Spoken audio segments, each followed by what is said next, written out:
So I have a lot of fun checking out these super unique phones from China, and believe it or not, this one's got a built-in night vision camera, which I'm gonna show you in a minute, but it's also got some other pretty cool features too for about 550 bucks. Now, first and foremost, this is a rugged brick of a phone. Like, we've got metal, a bit of plastic, some chunky rubber. Like, this is the type of phone you get if you do any like rough stuff type of work, or in case you're just super clumsy. Anyways, it comes in 3 colors, marble, gray, and this rose gold color they sent me. Now, it's IP68 and IP69K certified, which means it meets military specs, so it'll handle the shock of you dropping it from like pretty decent heights, as well as environments with extreme heat or cold. Like, this thing could go through the washer and dryer and still make phone calls after. Now, there's no IR blaster or headphones jack, but we do get expandable storage, a power button integrated fingerprint reader, and one of those customizable buttons you can map to like launch an app or perform actions, for example. Anyways, it's got a 6.58-inch Full HD Plus LCD IPS display with 120 Hz refresh rate covered in Gorilla Glass 5. But with a 401 ppi on an LCD display, it's not making the sharpest lines, and it doesn't get very bright for a rugged phone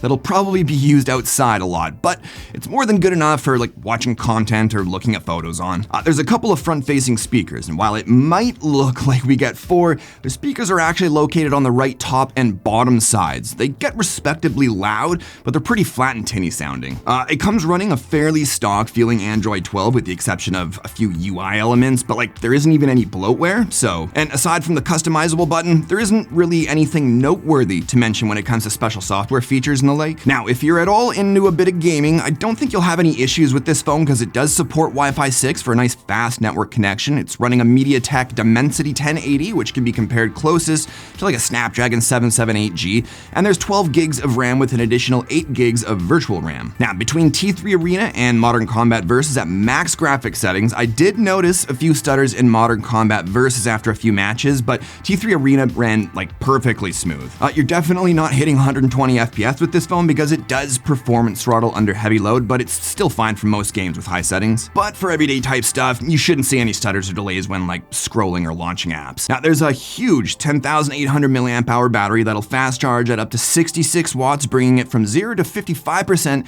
in 30 minutes. No wireless charging, but with that massive battery, I got around 10 hours of screen on time with around 18% still left. Just keep in mind, big battery equals big weight, so with this guy coming in at 386 grams, you'll want to make sure you're wearing a belt before you toss this in your pocket. Alright, on the back, we've got 3 cameras, the 20 megapixel night vision camera, 108 megapixel main shooter, which pixel bins down to 12 megapixels, but can be manually set to the full 108, and a 16 megapixel wide angle that apparently supports macro, even though I couldn't get it to work. Anyways, the night vision camera seems like a really cool feature at first until you realize that the infrared emitters have a pretty shallow throw distance, so if you're outside at night, you still can't see a damn thing when taking pictures. And there's no night mode on this, so that doesn't help. Now, moving inside with objects closer than like 5 feet, images are a lot more visible, but it's still lacking any sharpness and clarity.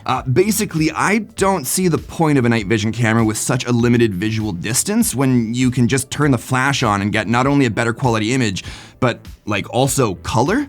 Now, the other cameras unfortunately aren't much better. Pretty lackluster images with a lot of overexposure and washed out colors.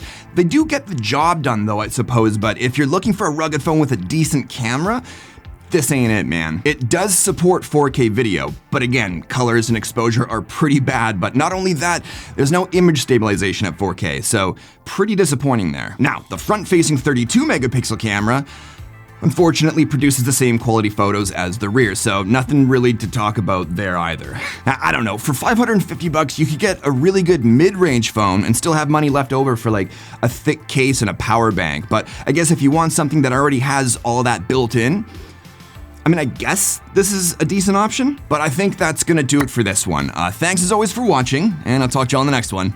Cheers.